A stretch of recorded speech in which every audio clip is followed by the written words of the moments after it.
사랑하는 우리 믿음의 식구들, 지난 한 주간 어떻게 지내셨나요? 정말 힘들고 어렵고 고통스러운 나날들이 이어지고 있지만 오늘 이 시간 하나님 앞에 예배하는 우리 사랑하는 믿음의 식구들과 그리고 또 이 예배를 온라인으로 참여하는 우리 믿음의 식구들 위해 하나님의 위로와 평강과 그리고 하늘의 은총이 함께 하시길 주의 이름으로 축원합니다. 정말 힘들고 어렵다 이런 말이 절로 나올 수밖에 없는 상황 속에서 우리가 살아가고 있습니다. 우리 한국만 겪는 것이 아니라 전 세계가 공통적으로 겪고 있는 힘든 상황 속에 오늘 우리가 놓여져 있지요. 그런데 이러한 힘든 상황 속에서 우리가 꼭 한 가지 기억하고 싶은 것이 있어요. 그것은 우리 그리스도인들은 아무리 어려운 환난과 고통과 슬픔 속에서도 노래할 수 있는 사람들이 우리 그리스도인들이다. 심지어는 장례식장에서도 찬송을 하는 곳이 우리 기독교예요.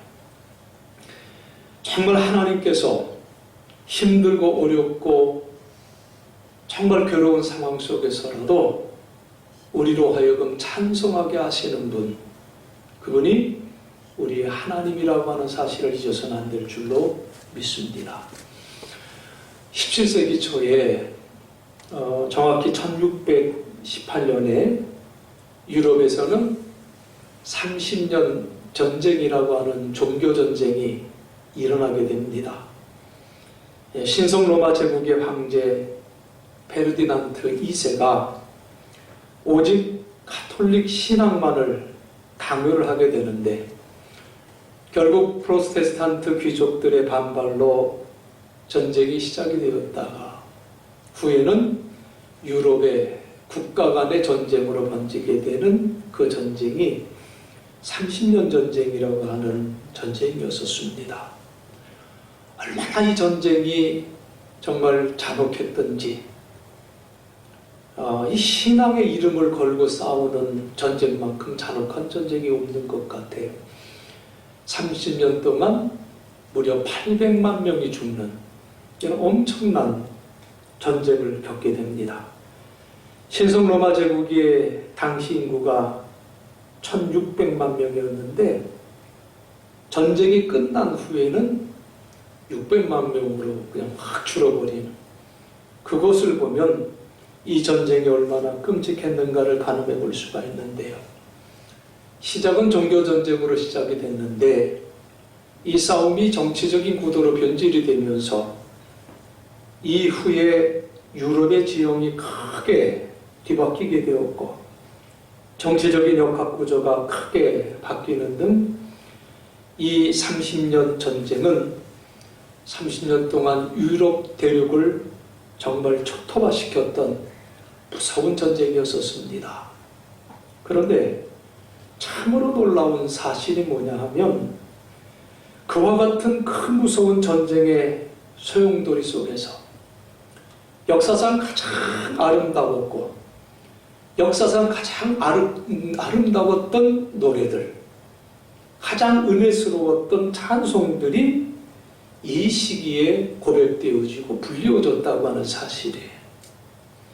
한켄나우어라고 하는 음악가가 이 당시에 불리워졌던 노래들을 하나하나 수집해 보았더니 30년 동안 불리워졌던 노래와 찬송들이 자그마치 32,000곡이나 되었다는 거예요. 엄청나죠? 이후에 위첼이라고 하는 음악가가 다시 수집을 해보았더니 55,000여 곡이나 되는 그러한 노래와 그러한 찬송이 이 끔찍했던 30년 전쟁의 기간 동안에 사람들이 불렸다고 하는 사실. 그 30년 전쟁을 통해서 평화스러웠대 부르지 못했던 그 찬송이 성도들의 입을 통해서 샘솟듯이 고백되어졌다. 여러분, 이 사실이 오늘을 살아가는 우리들에게 과연 무엇을 가르쳐주고 있을까요? 우리 진실한 그리스도인들은 고난 가운데에서도 노래할 수 있다. 환난 가운데 찬송하며 살아간다. 또 그렇게 살 수 있고 또 그렇게 살아야 한다는 것을 우리에게 가르쳐주고 있는 교훈은 아닌가, 이런 생각을 하게 됩니다. 여러분, 사람들은 모두가 고난 없는 땅에서 살고 싶어 하죠.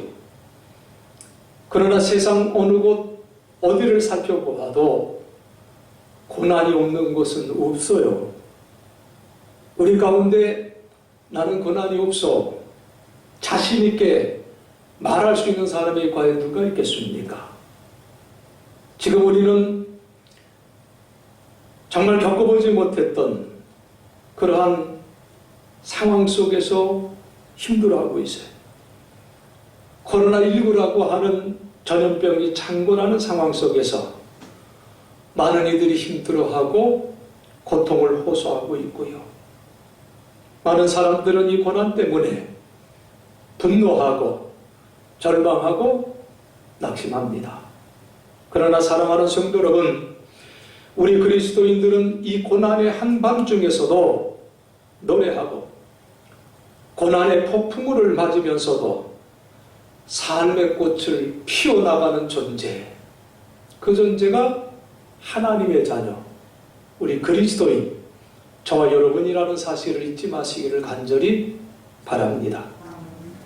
도종환 시인이 참 어려울 때 많이 인용되는 그 도종환 시인의 시가 있어요. 흔들리며 피는 꽃이라고 하는 제목인데 소개하면 내용이 이렇습니다. 흔들리지 않고 피는 꽃이 어디 있으랴. 이 세상 그 어떤 아름다운 꽃도 다 흔들리면서 피었나니, 흔들리면서 줄기를 곱게 세웠나니, 흔들리지 않고 가는 사람이 어디 있으랴. 젖지 않고 피는 꽃이 어디 있으랴. 이 세상 그 어떤 빛나는 꽃들도 다 젖으며 피었나니, 바람과 비에 젖으며 꽃잎 따뜻하게 피어났나니, 젖지 않고 가는 삶이 어디 있으랴 라는 이런 노래. 여러분, 지금 우리 곁에서 울고 있는 사람, 그리고 웃고 있는 사람, 여러분 그들을 한번 살펴보세요. 그들 모두가 흔들거리며 자신의 꽃을 피워가고 있다고 하는 사실이에요. 그 영롱한 꽃봉오리도 한때는 비에 젖어 울어야 할 때가 있었어요. 이게 인생이고 이것이 또한 신앙인의 모습이지요. 질병으로 신음하다 치료하시는 하나님을 만나고요. 가슴이 아파 울부짖다가 나보다 더 아파하시는 하나님을 우리가 만나게 되고, 소중한 사람을 잃고 목 놓아 울다가 부활의 소망을 찬양하게 돼. 오늘 우리를 이러한 귀한 길로 인도하시는 하나님, 그 하나님 앞에 우리의 모든 것을 맡기고 이 어려움 속에서 아름다운 그러한 꽃을 피워나간 저와 여러분 되어지시기를 주의 이름으로 축원드리겠습니다. 오늘 본문의 말씀을 잠시 살펴보면 이 본문의 고린도 도시, 그 배경이 되는 고린도 도시는 상업으로 번창하여 굉장히 부유했던 도시였었습니다. 이 도시에 사도 바울이 나타나서 복음을 전파했는데, 바울을 통해서 복음을 듣고 예수를 믿는 사람들은 물론 귀족층도 있었지만 대부분은 민초들이었습니다. 도시의 부유 앞에 상대적인 좌절감을 안고 살아갔던 서민들이 많이 있었어요. 또 설상가상으로 그들이 새로이 선택한 예수 그리스도에 대한 믿음 때문에 조롱과 핍박을 받으면서 그들이 살 수밖에 없었습니다. 어떤 경우에는 예수를 믿는다는 그 한 가지 사실 때문에 가정 공동체로부터 쫓겨나야 되는 사람이 있는가 하면 직장에서 버림받는 사람들도 생기게 되었어요. 그런데 이런 고린도 교회를 향해서 펜을 든 사도 바울이 오늘 본문 고린도후서 1장 3절에서 뭐라고 시작을 하는가 하면 그 어려움과 고통, 그 신앙 때문에, 그 믿음 때문에 환난 속에 있는 그들을 향해서 찬송하리로다 라고 이렇게 시작을 하고 있어요. 우리 주 예수 그리스도의 하나님을 찬송합시다. 위로의 아버지를 찬송합시다. 이렇게 권면을 하고 있습니다. 그리고 환난 속에서도 하나님을 찬송해야 될 이유가 우리에게 분명히 있음을 오늘 본문의 말씀을 통해서 우리에게 분명하게 말씀해 주고 있어요. 먼저 바울은 왜 우리가 환난 속에서도 하나님을 찬송하며 살아가야 되느냐? 우리는 환난을 통해서 하나님을 더 가까이 만날 수 있기 때문에 하나님을 찬송하자고 말씀을 합니다. 우리가 환난을 통해서 하나님의 그 특별한 위로를 경험할 수 있기 때문에 그리스도인들은 환난 가운데서도 노래할 수 있다고 하는 사실을 말씀해요. 우리가 예수를 믿었다는 한 가지 사실 때문에 세상의 고난이나 환난으로부터 면제받은 것은 아니죠. 오히려 우리 예수님 말씀하세요. 세상에서 너희가 환난을 당하라 담대하라. 내가 세상을 이겼노라. 요한복음 16장 33절에서 그렇게 말씀을 합니다. 오늘 본문 말씀을 자세히 살펴보면 그리스도인들이 이 세상에서 경험하는 어려움을 두 단어로 묘사를 하고 있는데요. 그 두 단어는 환난 그리고 고난, 이렇게 오늘 본문에서 표현하고 있습니다. 둘 다 비슷한 단어이지만은 원어로 비교해 보면 약간의 차이가 있는데요. 환난은 욥이 당한 것처럼 전혀 예측하지 못한 어려움, 그리고 고난은 예수님께서 일부러 지신 십자가의 고난처럼 예측할 수 있는 어려움을 말하고 있습니다. 그러니까 우리가 살다 보면 예측할 수 없는 환난이든지 예측할 수 있는 고난이라든지 어떤 경우에서든지 어느 날 갑자기 우리가 어려움을 당할 때가 있습니다. 이 땅에 있는 동안 정도의 차이가 있을 뿐이지 어려움 당하지 않고 살아가는 사람들은 한 사람도 없어요. 다 똑같습니다. 그러나 우리 성도들이 세상 사람들과 다른 것이 있다면 성도는 고난과 환난을 당할 때 우리 곁에 도우시는 분을 만난다는 사실이에요. 하나님의 힘 있는 손길, 성령님의 따뜻한 손길이 있다는 사실이죠. 환난을 당하고 고난을 당하는 것, 믿는 사람이나 불신자들이나 다 똑같지만 그러나 그 고난을 바라보는 의미와 해석은 전혀 달라요. 고난과 환난을 만났을 때 그것을 어떻게 극복하느냐, 다르다는 사실이죠. 사실 환난과 고난 앞에서 하나님께서 왜 이러한 어려움을 주셨을까? 납득이 되지 않을 때가 참으로 많습니다. 그러나 그럼에도 불구하고 한 가지 분명한 사실은 우리 하나님은 고난 가운데 그냥 나를 내버려 두지 아니하신다 사실. 그래서 우리 그리스도인들은 절대로 고난 때문에 망하지 않습니다. 자, 오늘 본문의 말씀에 보니까 고난 가운데 만나는 그 하나님을 어떤 하나님이라고 표현하는가 하면 위로의 하나님이시다, 이렇게 표현을 하고 계세요. 오늘 본문이 3절부터 11절까지 9절 정도의 길지 않은 말씀이지만은 이 짧은 말씀 속에서 위로라고 하는 말이 무려 10번이 기록이 되어져 있습니다. 그런데 환난은 4번, 고난은 3번, 합해서 7번 정도가 나와요. 그러니까 이 환난과 고난이라는 단어를 압도하는 그 단어가 뭐냐? 그게 위로라고 하는 말씀이에요. 우리의 고난이 크지만 하나님의 위로가 더 크다. 우리의 실패가 많지만 우리를 회복시켜 주시는 하나님의 승리의 노래는 더 크다. 우리의 죄가 추하고 많지만 우리를 용서하시는 하나님의 사랑이 더 크시다. 그것을 우리에게 말씀하고 계시는 것이 아니겠습니까? 여러분, 인간이 당하는 고난 형형색색 가지가지죠. 영적인 공격을 받아서 아파하시는 분, 마음이 찢어질 듯 아파서 괴로워 달려오신 분, 육체적인 고통을 짊어지고 살아가는 분, 누구에게 얘기할 수 없는 가정적인 어려움, 그리고 깨어져가는 관계.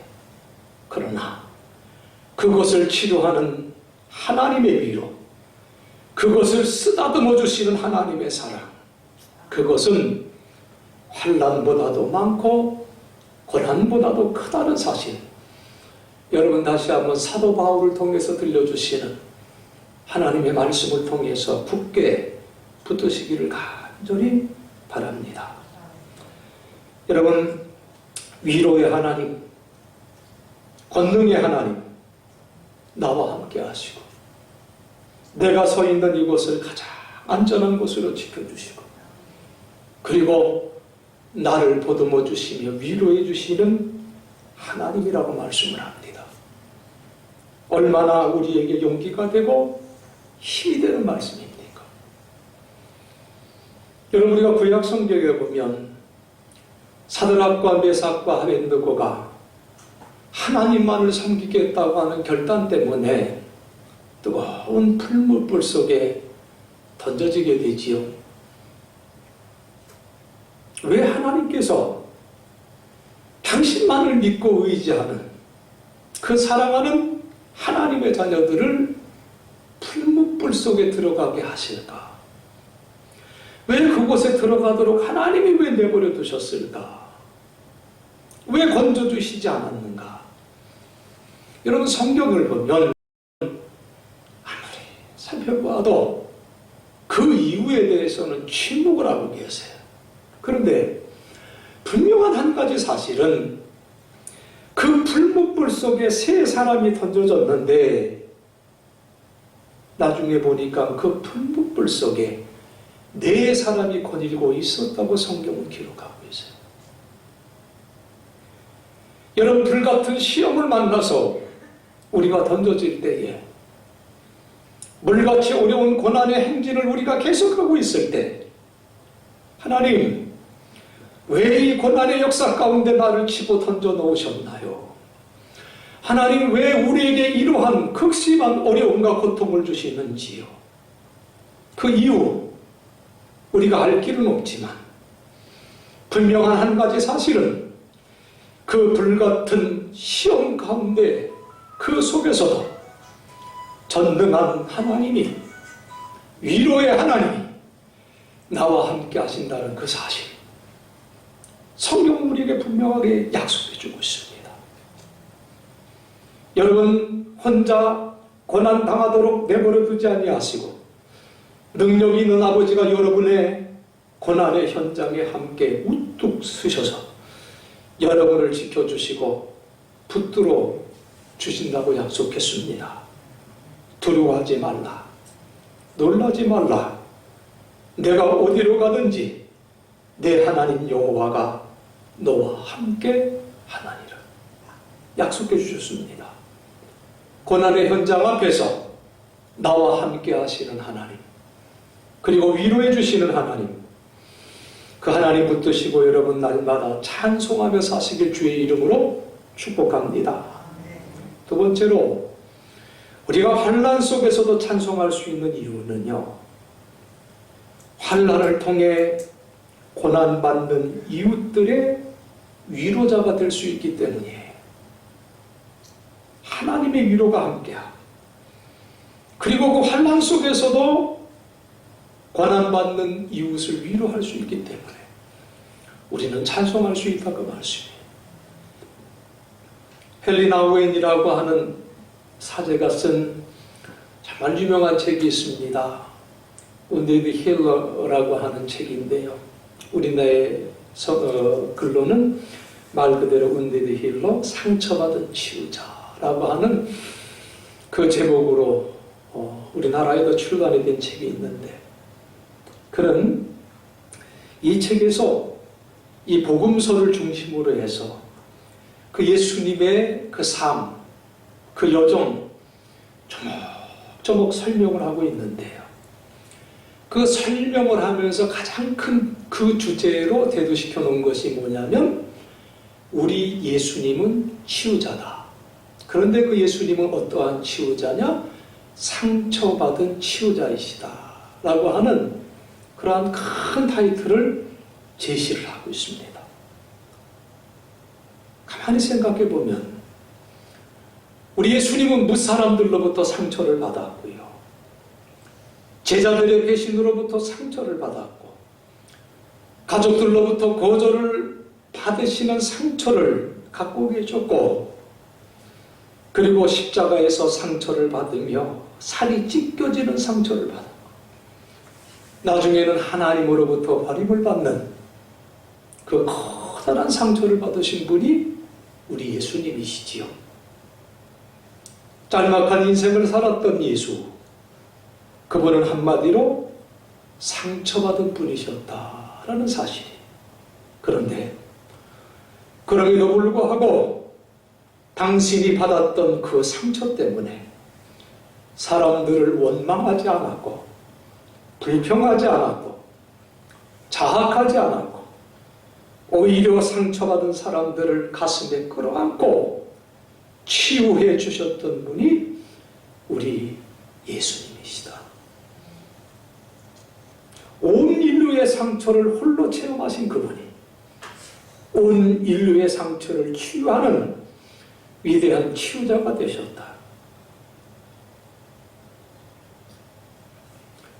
나아가서 하나님의 자녀들도 이 땅에서의 삶을 살아가다가 많은 상처를 받을 수가 있습니다.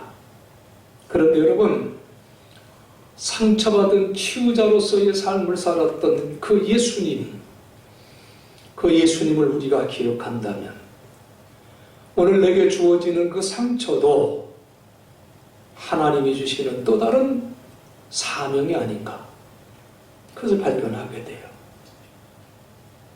때문에 상처받았던 것 때문에 다른 사람에게 상처를 주지 않아요. 그것이 바로 나의 사명이기 때문에 상처받은 다른 사람들을 치유하는 사람들로서의 삶을 살고자 노력하고 결단하는 것이 우리들의 삶이 될 줄로 믿습니다. 오늘 본문의 말씀 4절 말씀을 보면 우리의 모든 환난 중에서 우리를 위로하사 우리로 하여금 하나님께 받는 위로로서 모든 환난 중에 있는 자들을 능히 위로하게 하시는 이시로다, 이렇게 말씀을 하셨어요. 당신이 위로받았다는 것, 그 사실은 당신이 이제 다른 사람을 위로할 수 있는 사람이 되었다는 사실이죠. 그래서 내가 노래함으로 말미암아 내 주변에 있는 모든 사람들도 너와 함께 노래하고 찬송하게 만드는 그것이 그리스도인의 진실한 삶의 자세라는 거예요. 여러분, 앞서 말씀드린 대로 이 본문 말씀에서 환난, 고난, 이 두 단어보다 위로라는 말이 더 많이 나온다고 했지요. 그런데 이 위로라고 하는 단어가 10번 나왔는데 이 위로라는 단어보다 가만히 더 관찰해 보면 위로라는 단어보다 더 많이 나오는 단어가 있어요. 그게 뭘까요? 오늘 본문에서 환난, 고난, 그리고 그보다 더 나온 말이 위로. 그런데 그 위로보다 더 많이 나오는 단어가 있는데 그게 뭐냐면 우리라는 단어예요. 우리. 자그마치 우리라고 하는 단어가 이 짧은 9절의 말씀에서 16번 이상 등장하고 있어요. 무슨 얘기입니까? 우리 곁에 환난 당한 자가 있으면 우리가 그 곁에 가서 함께 있어 주라는 말씀 아니겠습니까? 우리 중에 고난당하는 사람이 있으면 우리가 달려가서 그를 위로해 주라는 것. 여러분, 그것이 공동체요, 그것이 교회의 사명인 줄로 믿습니다. 고난받는 자와 함께하는 마음, 그 마음이 하나님의 마음이에요. 한 방에서 철없는 어린아이들이 몇이 모여서 어머니가 죽어간 풍선을 하나씩 불면서 가지고 놀고 있었습니다. 저마다 예쁜 풍선을 자랑하고 풍선을 띄우면서 그리고 서로들 그 풍선으로 공도 차면서 재미있게 놀았습니다. 그리고 자기 풍선을 저마다 얼마나 소중하게 간직하는지 자기 풍선을 찾느라고 야단법석이 났어요. 그런데 하나의 풍선이 펑 하고 터져버렸습니다. 그 아이의 얼굴이 상기되기 시작해요. 눈에 눈물이 핑 돌기 시작합니다. 울먹울먹 울음이 막 터지려고 하는데 옆에 있던 친구도 그 친구를 멀끄러미 바라보고 있다가 잘못해서 자기 풍선을 펑 하고 터뜨리게 돼요.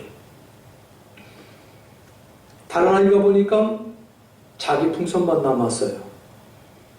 다른 친구들의 모든 풍선이 다 터졌는데 자기만 가지고 있으면 뭐 바보 될 것 같아서 그런지 몰랐는데 자기도 그냥 펑 하고 터뜨려 버렸습니다. 그랬더니 울려고 울먹울먹하던 이 아이가 깔깔대고 웃기를 시작을 해요. 다른 친구들도 같이 웃기 시작을 합니다. 그리고 온 방안은 웃음소리로 가득 차게 되었다고 하지요.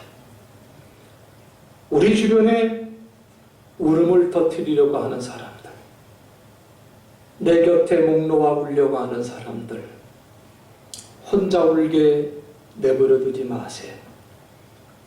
찾아가 위로하고 붙들어 기도하고 함께 내 풍선을 터뜨리며 함께 고난에 동참하게 될 때에 그 눈물이 변하여 기쁨이 되고 슬픔이 변하여 찬송이 되고 기쁨으로 웃음으로 찬송으로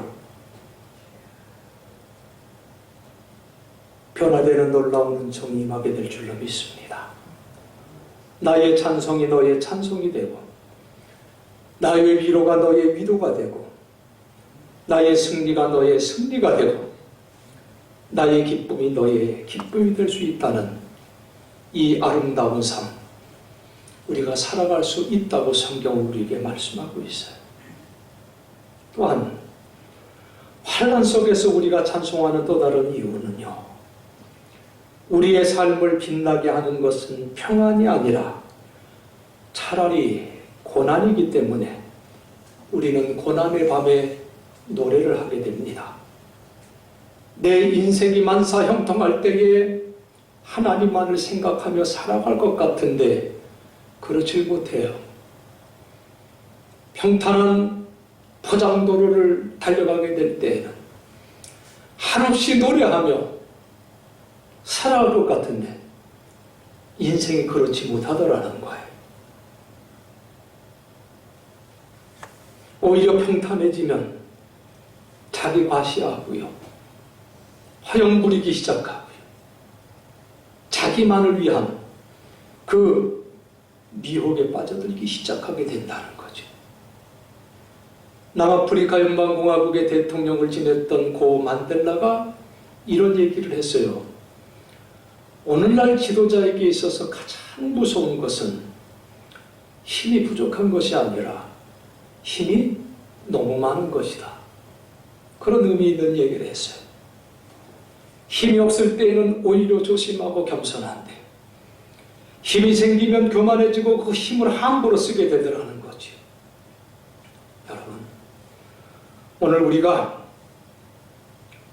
우리에게 주어지는 많은 어려움과 고난과 환난을 경험하면서 다시 한번 우리의 인생이 하나님 앞에 진실해지기를 원합니다. 이 혹독한 삶의 시련, 삶의 체험 속에서 인간이라고 하는 것이 별것이 아니로구나.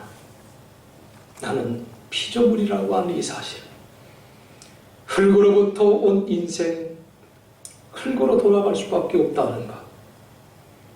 이 티끌 같은 인생, 그렇지만 티끌 붙들고 살아갈 존재가 아니라고 하는 것을 다시 한번 깨닫고 하나님만을 의지할 수 있는 우리 모두가 되어지기를 간절히 바랍니다. 여러분, 스데반이 돌에 맞아 죽으면서 성경에는 그의 얼굴이 천사와 같이 빛났다고 기록하고 있습니다. 돌에 맞아 죽어가는 그 상황 속에서 스데반의 얼굴이 어떻게 천사처럼 환하게 빛날 수가 있었을까요? 바로 하나님 보좌 우편에 계신 예수님을 보았기 때문인 줄로 믿습니다. 여러분, 파도를 보면 절망할 수밖에 없고 내 삶의 형편을 보면 울 수밖에 없고 이 나라의 형편을 보면 또한 울 수밖에 없지만 전능하신 하나님을 바라보면 회복시켜 주시는 하나님을 바라보면 우리는 어떤 고난 속에서도 웃을 수 있고 노래할 수 있게 될 줄로 믿습니다. 사랑하는 성도 여러분, 진실한 그 노래, 내 영혼에서부터 울려 고백되어지는 그 찬송, 그것은 인생 껍데기에서 나오는 것이 아니에요. 영혼 깊은 곳에서 용서승쳐 올라오는 줄로 믿습니다. 환경 때문에 우는 노래가 아니에요. 삶의 환경이 평화로워졌기 때문에 부르는 노래도 아니에요. 영원한 노래, 세상이 빼앗아갈 수 없는 노래가 내 심령에서 쏟아져 나와야 될 줄로 믿습니다. 세상 모든 사람들이 힘들다, 어렵다, 지쳐 있을 때에 노래하는 사람들이 있습니다. 환난과 고난의 그 한밤중에 노래하는 사람들이 있어요. 여러분, 그가 누구입니까? 바로 여러분들이, 바로 그리스도인들이. 나도 힘든 건 마찬가지지만 오히려 다른 사람들을 위로하여 그러하여금 노래하게 하는 사람, 진정 그가 그리스도인이고 영적인 리더예요. 우리 하나님, 이 본문의 말씀을 다시 한번 살펴보면서 얼마나 좋으신 하나님이신지 모르겠어요. 환난의 밤중에서, 고난의 소용돌이 속에서도 우리로 하여금 노래하게 하시는 하나님, 여러분, 이 하나님 의지하시고 환난과 고난 중에서도 노래하며 찬송하며 하나님께 함께 하심을 여러분들 체험하시고 승리하시는 우리 믿음의 권속들 다들 되시길 주님의 이름으로 간절히 축원드리겠습니다.